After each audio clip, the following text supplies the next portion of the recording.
Church Missionary Society had the ear of the politicians here at Westminster, and for a time it appeared as if the society had persuaded the government not to allow the would-be colonizers to further disrupt Maori society by taking Maori land for organized settlement.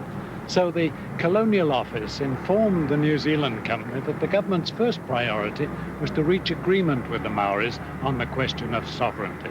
The man who had to convey this decision to the New Zealand Company was Lord Normanby, who was appointed Secretary of State at the Colonial Office in 1839.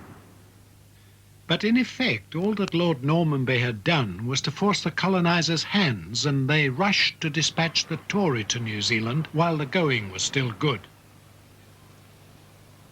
Her voyage from Plymouth in 1839 was aimed quite simply at grabbing as much land as possible for the New Zealand Company before the British government could reach agreement with the Maoris. It looked as if the colonizers had put one across the Colonial Office, and now Lord Normanby just had to act. But what was he to do? He probably pondered that question here at the Reform Club in Pall Mall.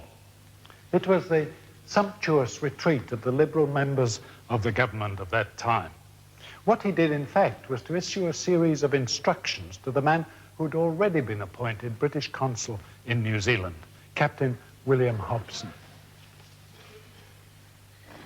And those instructions are far and away the best indication we have of what the man who so reluctantly accepted responsibility for New Zealand had in mind.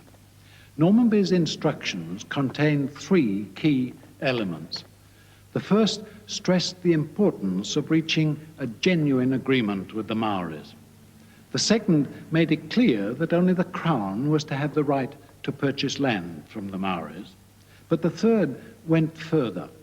Despite what he'd told the New Zealand Company only a few months before, Lord Normanby, after all, intended to make provision for organized settlement in New Zealand.